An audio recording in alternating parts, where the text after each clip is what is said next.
Hello, students. As we have studied the terms that are prescribed for the paper number 8, we have gone through many modern literary concepts and movements that have arisen in the history.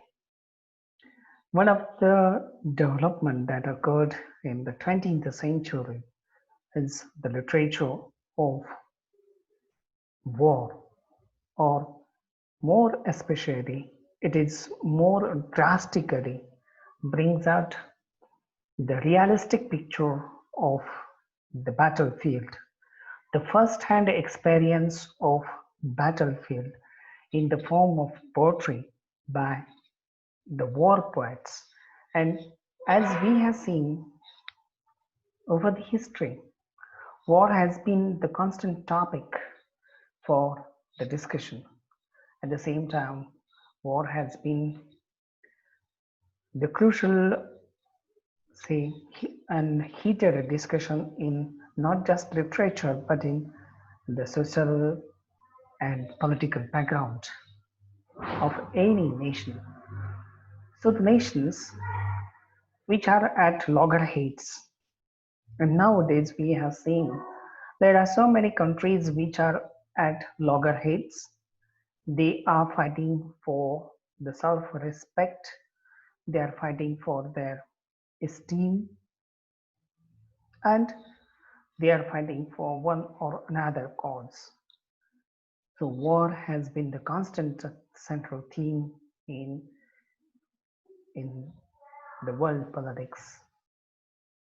It is by and large life-threatening. It disrupts the life, the peaceful life of the people, the citizen. It is moreover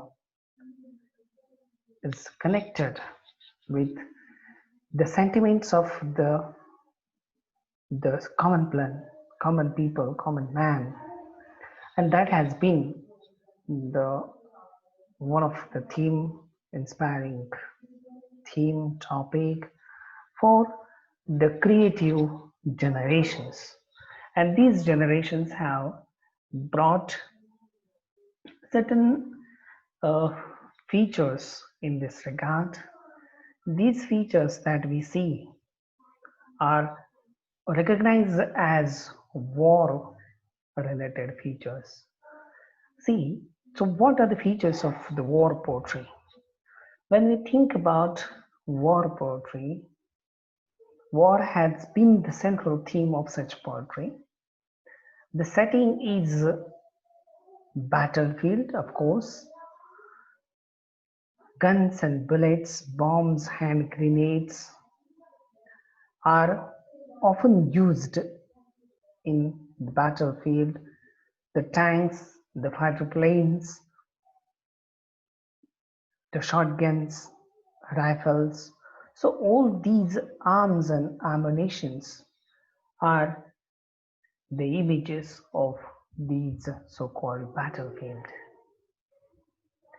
The people, the soldiers on foot, the soldiers are fighting against the enemy soldiers.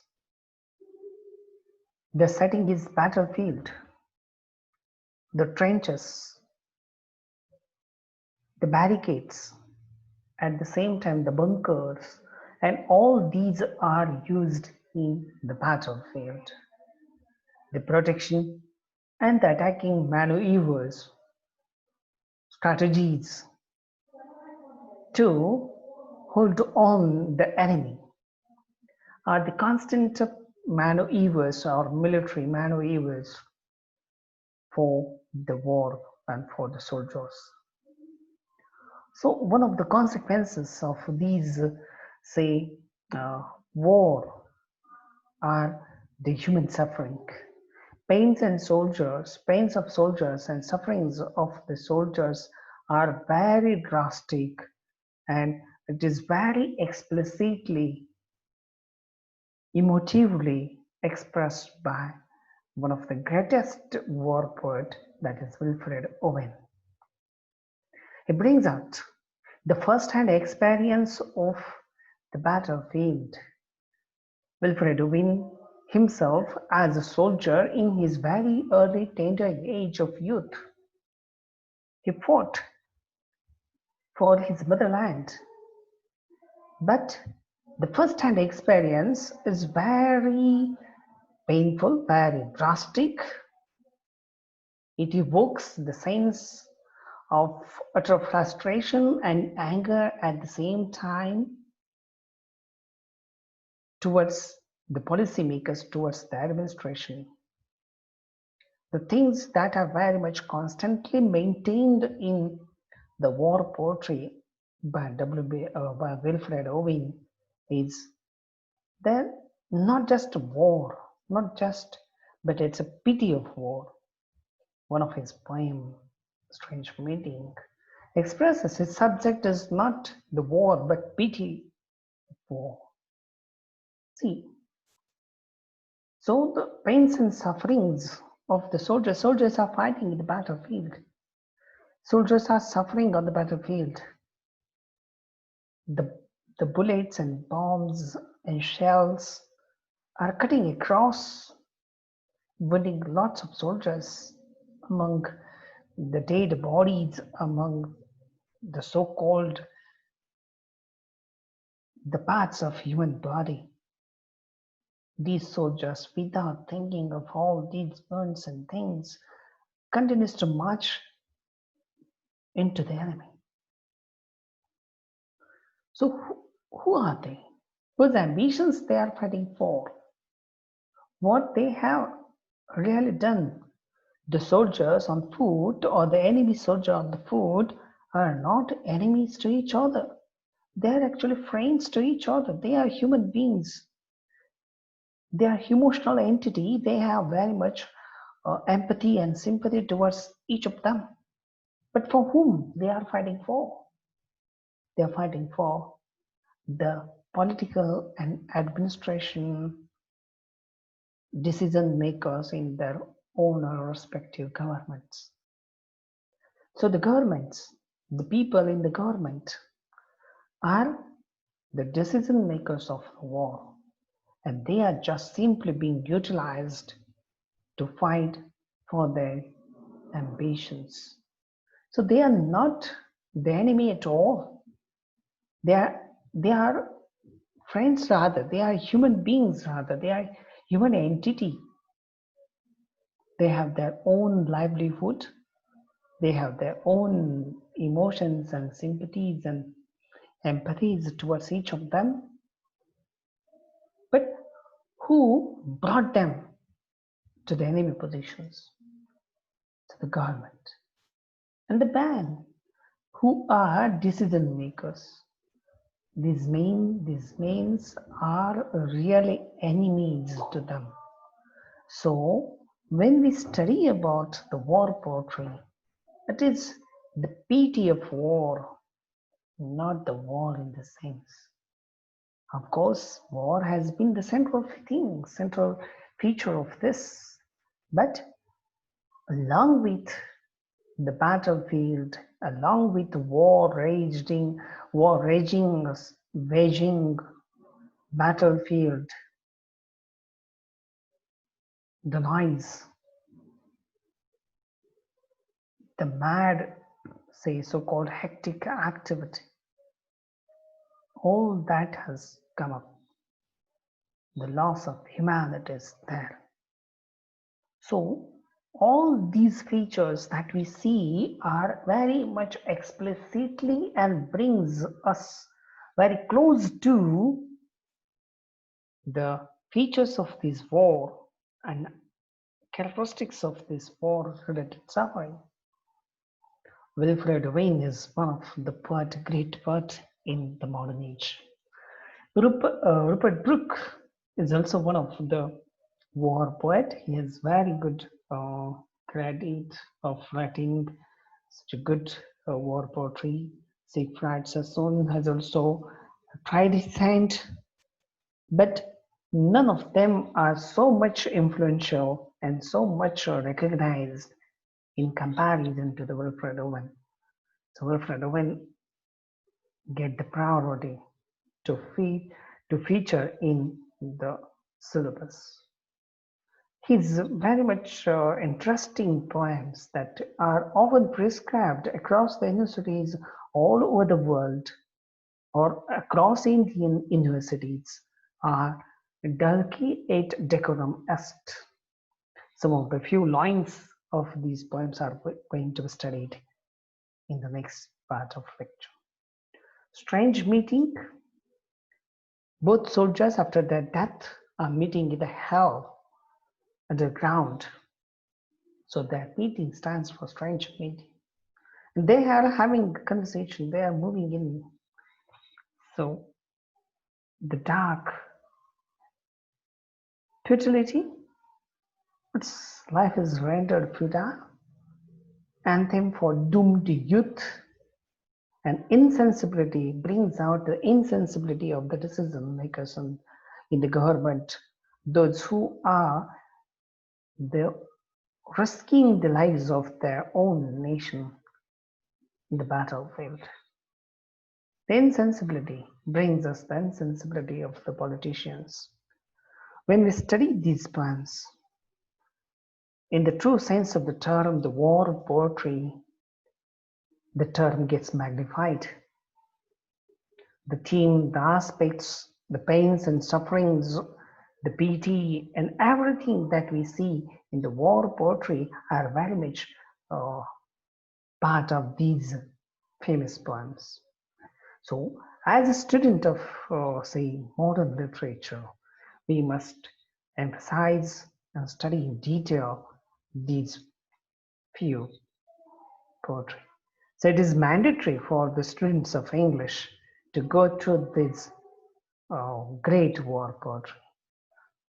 See, pure poetic lines from Dulci et decorum est that I have chosen to bring to you the war ravaged countries, bent double, like old beggars and sack, knock-kneed and coughing like hags.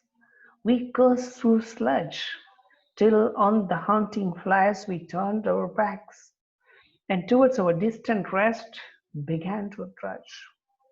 Men marched asleep, many had lost their goods, but linked on bloodshot.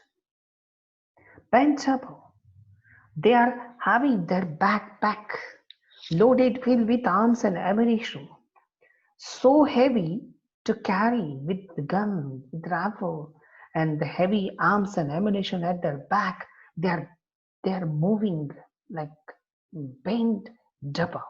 They have bent, but they have bent double. Twice. They are moving ahead like old beggars. Okay, old age beggars. They are beggars. Okay, those who begs money. Like old beggars, they are bending down under the sacks, and they are moving knock-kneed, coughing like hags. See, knock-kneed. See, they are almost injured and dusty. They are moving on their knees. They are bending down and coughing like hags. Hags means old men.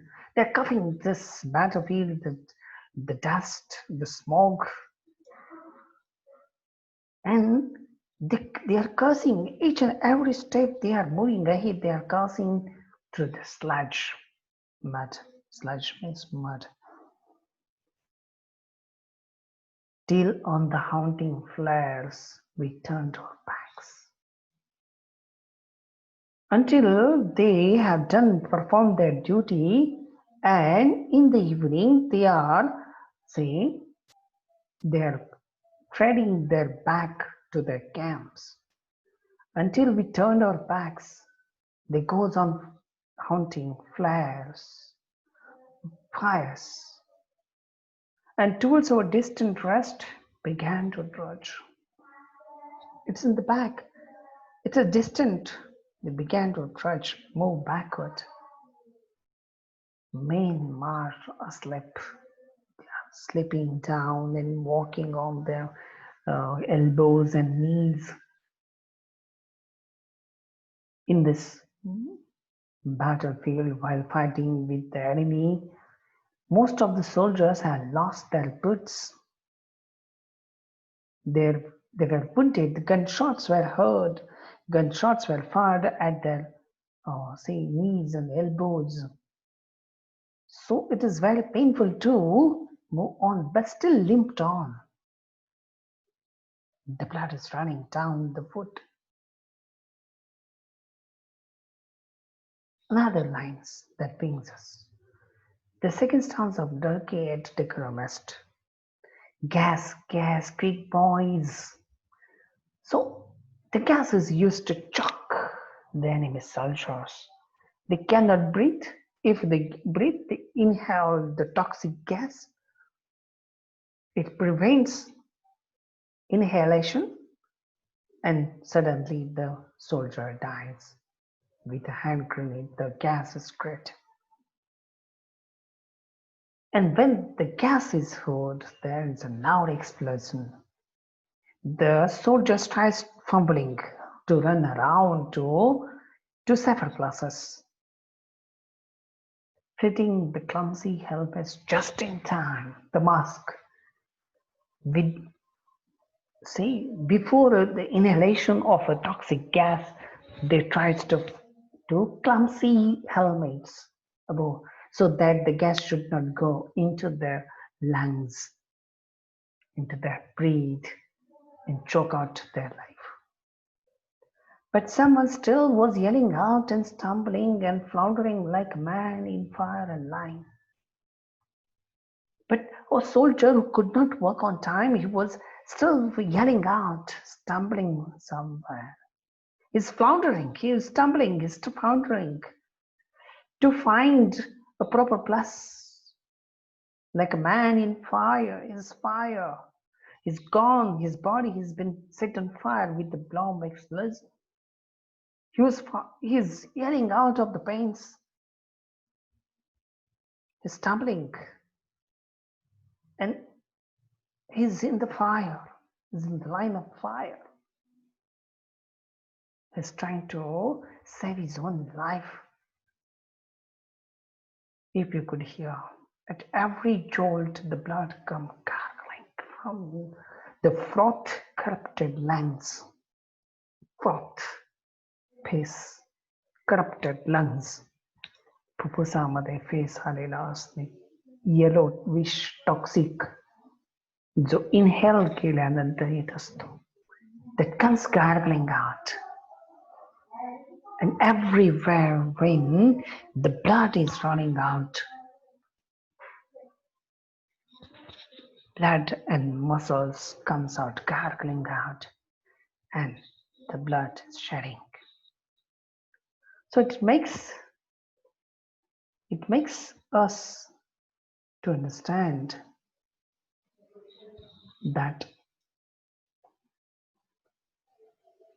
it makes us to believe that the poem and the pains and sufferings of all these incidents and things have brought the utter pain and suffering of these soldiers, fellow soldiers. Their families are suffering. The families of the soldiers are missing them. Wilfred Owen died in the line of fire at the age of, say, 25 years. If he had survived only few months more, it's in 8 or 10 days when the World War ended. But it's a matter of just few days. He lost his life in the line of fire. His diary he was writing his poems in was later on in his trunk was handed over to his family. His family later on published these poems just as they are written by Wilfred Owen in the book from posthumous publication. And this posthumous publication is accorded and recognized as one of the greatest poetry of the modern age in the modern war poetry. So with this, little more and more, this term will be exemplified when we study in detail the war poems. So till then, bye. Thank you.